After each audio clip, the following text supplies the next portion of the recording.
రాహుల్ వకీలు వచ్చినారు. జగన్మోహన్ రెడ్డి గారు మాట్లాడినాడు, నిన్న రివ్యూ చేసినాడు. ఆయన ఏం చెప్పినాడు, మరి ఏదో ఓడిపోయిన బాధలో ఉన్నాడు అనేది కూడా లేకుండా మనం ఇంకా మళ్ళీ 5 ఏళ్లలో మళ్ళీ మనమే వస్తాము, మనం ఎంతో ప్రజలకు చేసినామో వాళ్ళు ప్రజలందరూ కూడా తీసుకొని మర్చిపోయినట్టున్నారనే చెప్పాడు. ఆయన ఏం నవరత్నాలు తప్ప ఏం చేసినాడు రాష్ట్రానికి అభివృద్ధి? జగన్మోహన్ రెడ్డి ప్రభుత్వం వచ్చే 2029 సంవత్సరానికి ఆ పార్టీ ఉండదు. ఇప్పటికే కాంగ్రెస్ పార్టీలో కలపాలనే ఆలోచన జరుగుతూ ఉంది.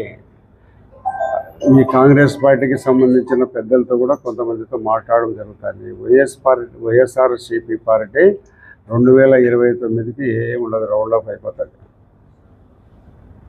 ఆయనంగా ఏదో ఆశాభావంతో ఆయనంగా ముఖ్యమంత్రి అనుకునే ధోరణిలో ఇంకా కూడా మాట్లాడుతున్నాడు కదా. ఇంకా కొంతకాలానికి ఎవరైతే ఇప్పుడు ఆయనకు ముఖ్యమంత్రిగా ఉండే సౌకర్యాలన్నీ లేకుండా పోయిన కొంతకాలానికి ఆయనకు తెలుస్తుంది.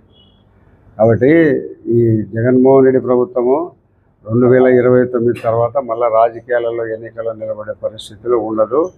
ఈ పార్టీ రౌండ్ ఆఫ్ అయిపోతుంది. ఆయన కాంగ్రెస్ పార్టీలో చేరాలనే ఆలోచన కూడా చేస్తూ ఉన్నాడు. అందుకు సంబంధించిన పెద్దలు కాంగ్రెస్ పార్టీ ఏఐసిసి ప్రెసిడెంట్తో కూడా మాట్లాడడం జరుగుతుంది.